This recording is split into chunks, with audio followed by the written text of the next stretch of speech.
Buenos días, nosotros somos de la Escuela Nacional Preparatoria número 2, Erasmo Castellanos V, y su servidor Sánchez Vázquez Emiliano y mi compañero Reina Pichardo Mauricio les vamos a hablar acerca de la termodinámica, sus leyes y los procesos termodinámicos que existen. Los procesos termodinámicos se describen como aquellos sistemas que experimentan cambios en sus propiedades termodinámicas como presión, volumen y temperatura, debido a las características de su entorno. Estos procesos son esenciales para entender el comportamiento de la energía y su transferencia en distintos sistemas. Algunos de los procesos termodinámicos son la compresión y la expansión de gases, utilizados en motores de combustión en turbinas, la evaporación y la condensación, esenciales en un sistema de refrigeración y generación de energía, y la transferencia de calor, que juega un papel clave en la climatización, la producción industrial y la regularización térmica de organismos vivos.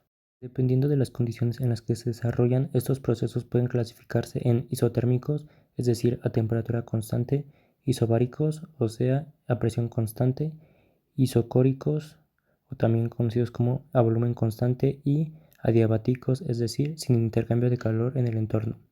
Cada uno de estos procesos tiene aplicaciones en la industria y la ciencia. Su estudio es clave en el desarrollo de diversas aplicaciones, desde motores térmicos y sistemas de refrigeración hasta plantas de generación de energías. La importancia de la termodinámica radica en su amplia aplicabilidad en diversas disciplinas, desde la física hasta la química y la biología.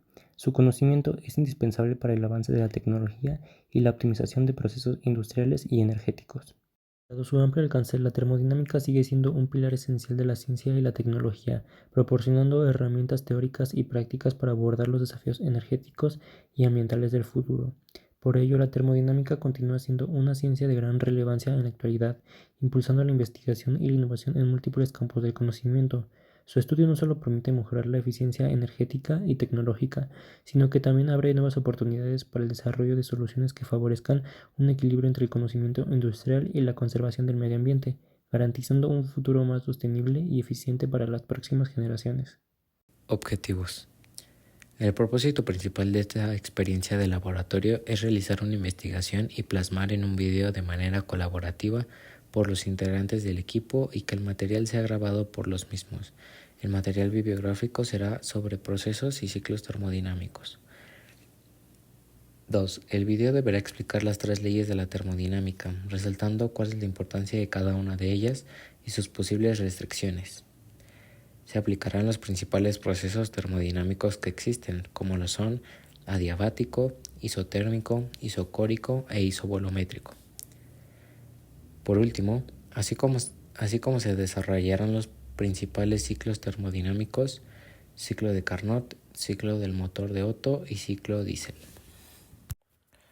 Para esta experiencia de laboratorio se ocuparán los siguientes materiales: una computadora, el libro de texto Fundamentos de Física Serway, un programa para realizar el video y, por último, subir el material a YouTube para su revisión. Esta investigación se desarrollará mediante un enfoque descriptivo y explicativo, basado en el análisis teórico de los principios de la termodinámica y su aplicación en los sistemas físicos. La recolección se llevará a cabo a través de una revisión bibliográfica en libros de física y artículos científicos. Además, se consultarán fuentes académicas y bases de datos confiables para obtener información actualizada sobre los procesos y ciclos termodinámicos. Para el análisis teórico y matemático se estudiarán las ecuaciones fundamentales de la termodinámica, considerando la conservación de la energía, la entropía y la eficiencia de los sistemas termodinámicos. Los resultados obtenidos serán evaluados y comparados en términos de eficiencia y rendimiento, considerando la influencia de las leyes de la termodinámica en los distintos procesos y ciclos. Finalmente, se elaborará un informe de los hallazgos de la investigación, acompañado de un análisis detallado, además de conclusiones y recomendaciones para futuras investigaciones, para así grabar en un video esta investigación. En dicho video se explican todos los temas que se desarrollaron en la investigación y se utilizará un programa de edición de video para complementar dicha información y finalmente presentarla para su revisión. Primera ley de la termodinámica, también conocida como la ley de la conservación de la energía, establece que en cualquier sistema físico aislado de su entorno, la cantidad total de energía siempre será la misma, a pesar de que pueda transformarse de una forma de energía a otras diferentes, es decir, la energía no puede crearse ni destruirse, solo transformarse. De este modo, al suministrar una cantidad determinada de calor Q a un sistema físico, su cantidad total de energía podrá calcularse como el calor suministrado menos el trabajo W. efectuado por el sistema sobre sus alrededores, expresándose en la fórmula delta de U es igual a Q menos W, donde delta de U representa un cambio en la energía interna del sistema, Q representa el calor transferido al sistema o desde el sistema, y W representa el trabajo realizado sobre el sistema o por el sistema. Esta ley es fundamental para entender la eficiencia de los motores, la conversión de la energía y el funcionamiento de las máquinas. La segunda ley de la termodinámica establece que, dado el tiempo suficiente, todos los sistemas tenderán eventualmente al desequilibrio. La segunda ley, también llamada ley de la entropía, establece que la cantidad de entropía en el universo tiende a incrementarse en el tiempo. Eso significa que el grado de desorden de los sistemas aumenta hasta alcanzar un punto de equilibrio, que es el estado de mayor desorden del sistema. La entropía, representada con la letra S, que en el caso de los sistemas físicos representa el grado de desorden de un sistema, resulta que en cada proceso físico en el que hay una transformación de energía, cierta cantidad de esta no es utilizable, es decir, no puede realizar trabajo. Si no puede realizar trabajo, en la mayoría de los casos esa energía es calor. Ese calor que libera el sistema lo que hace es aumentar el desorden, su entropía. Se establece que el cambio en la entropía delta de S será siempre igual o mayor a la transferencia de calor delta Q dividido por la temperatura del sistema, o sea que delta S es mayor que o igual al delta Q sobre temperatura. Esta ley tiene implicaciones en la eficiencia de los procesos, la dirección de los procesos espontáneos y la imposibilidad de construir máquinas de movimiento perpetuo. Tercera ley de la termodinámica. Al llegar al cero absoluto, los procesos de los sistemas físicos se detienen. La tercera ley plantea que la entropía de un sistema que se ha llevado al cero absoluto será una constante definida. Dicho en otras palabras, al llegar al cero absoluto, los procesos de los sistemas físicos se detienen. Es decir, que cuando se llega al cero absoluto, cero en unidades de Kelvin, la entropía posee un valor mínimo constante. Sin embargo, resulta difícil alcanzar cotidianamente el llamado cero absoluto. Límite de delta S es igual a cero cuando T tiende a cero. Esta ecuación representa que la entropía de un sistema no cambia cuando su temperatura tiende al cero absoluto manteniendo una constante. S es igual a K, logaritmo natural de W. S representa la entropía, W el número de microestados posibles del sistema y K la constante de Boltzmann. K es igual a 1.38 por 10 a la menos 23 joules sobre Kelvin.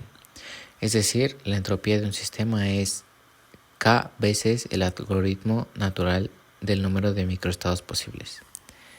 Esta ley permite predecir el comportamiento de las sustancias a bajas temperaturas y determinar constantes de equilibrio y funciones termodinámicas.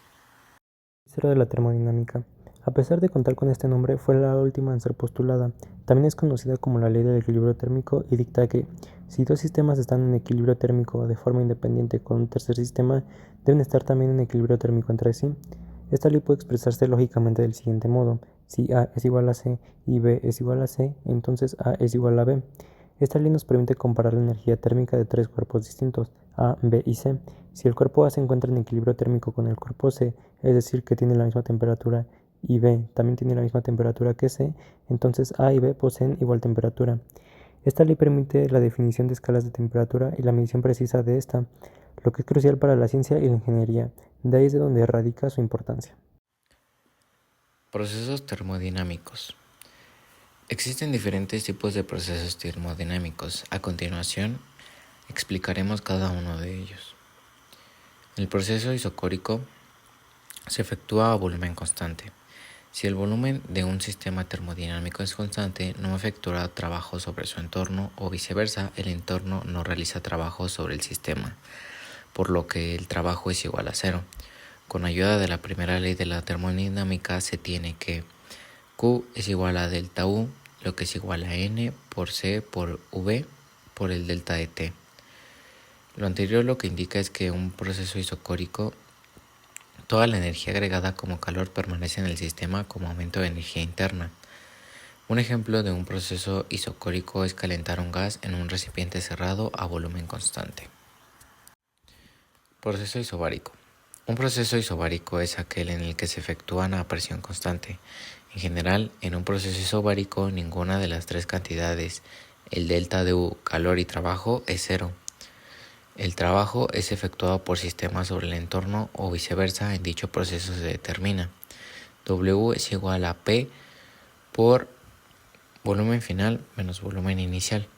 Por otro lado, con ayuda de la capacidad calorífica a presión constante, el calor absorbido o cedido por el sistema se determina con Q es igual a N por Cp por el delta de T. Proceso isotérmico.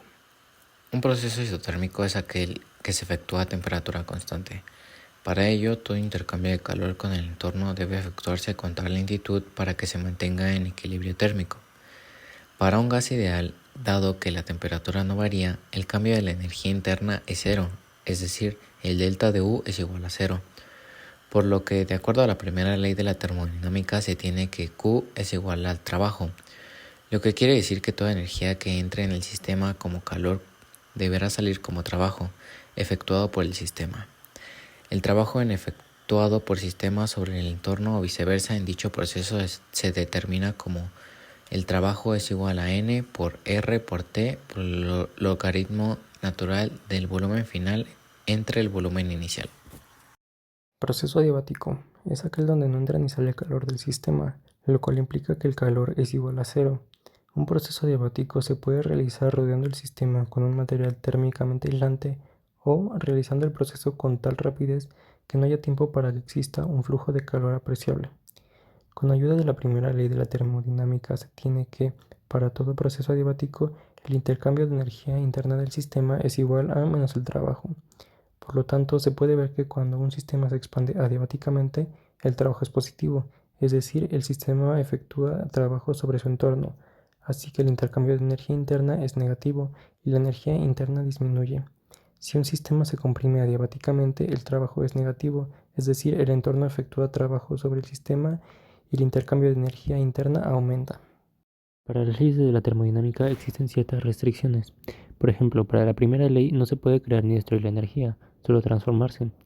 En segundo lugar, un sistema no puede generar trabajo sin consumir energía. Y finalmente, no existen máquinas de movimiento perpetuo de primera especie, es decir, dispositivos que generen más energía de la que consumen. Para la segunda ley, la entropía del universo siempre aumenta, es un proceso espontáneo. En segundo lugar, no es posible convertir toda la energía en trabajo útil, siempre hay una parte que se disipa como calor. En tercer lugar, no se puede transferir calor de un cuerpo frío a uno caliente sin gastar energía externa. Y finalmente, no existen máquinas de movimiento perpetuo de segunda especie, es decir, dispositivos que conviertan completamente el calor en trabajo sin pérdidas. Para la tercera ley no se puede alcanzar el cero absoluto, y las propiedades termodinámicas cambian drásticamente a temperatura extremadamente bajas. Ciclo de Carnot. El teorema de Carnot establece que la eficiencia de cualquier máquina térmica que opera entre dos fuentes de calor es inversamente proporcional a la diferencia de temperatura entre estas dos fuentes. El teorema es fundamental en la comprensión de las limitaciones de la eficiencia de las máquinas térmicas y establece que ninguna máquina térmica puede tener una eficiencia mayor que un ciclo de Carnot operando entre las mismas temperaturas. La ecuación es la siguiente: N es igual a 1 menos Tc sobre Th, donde N representa la eficiencia, Tc es la temperatura más baja a la que opera la máquina y Th es la temperatura más alta. Esta fórmula muestra que la eficiencia del ciclo de Carnot aumenta a medida que la diferencia de temperatura entre las fuentes de calor disminuye, pero siempre está limitada por esta diferencia de temperatura.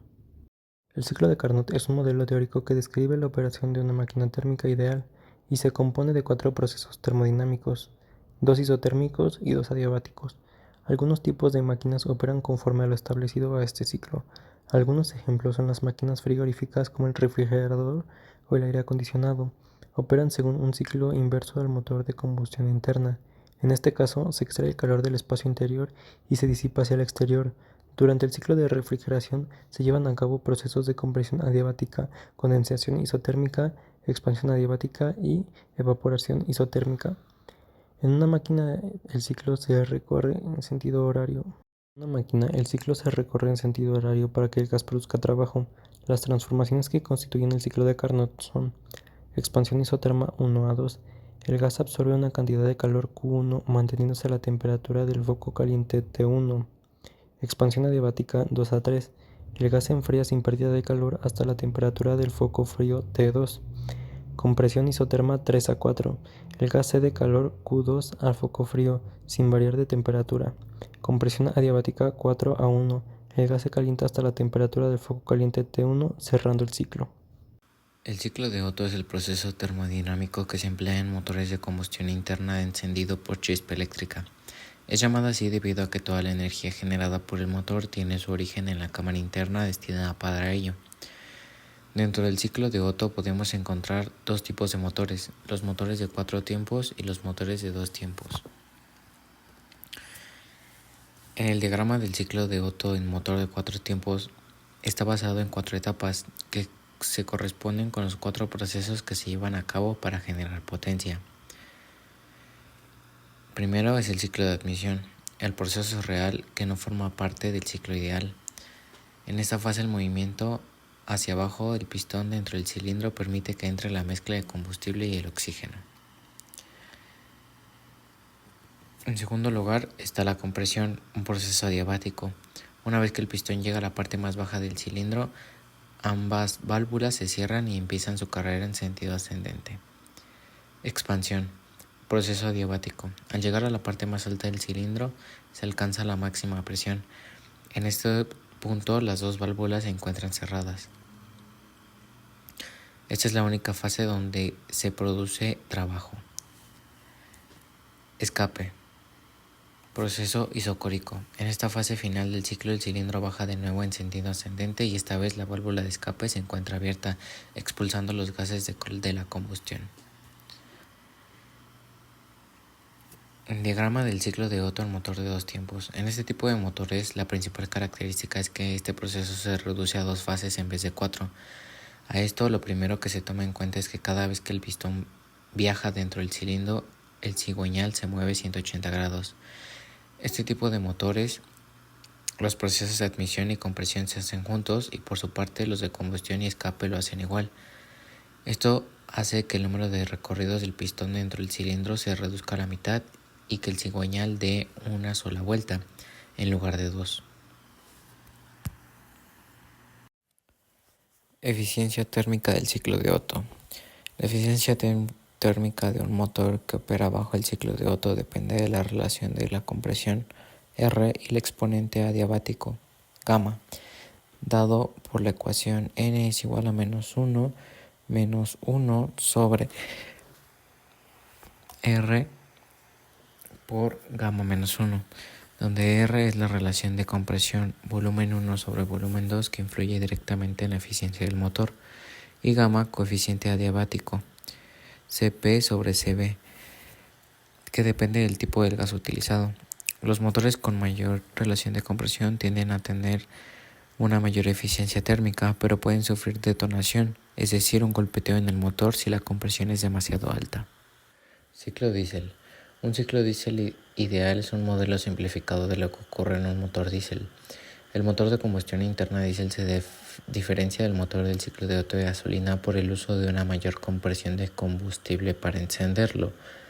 Una vez de usar bujías de encendido de compresión en lugar de encendido por chispa, el motor diésel, el aire se comprime adiabáticamente con una proporción de compresión típica entre 15 y 20.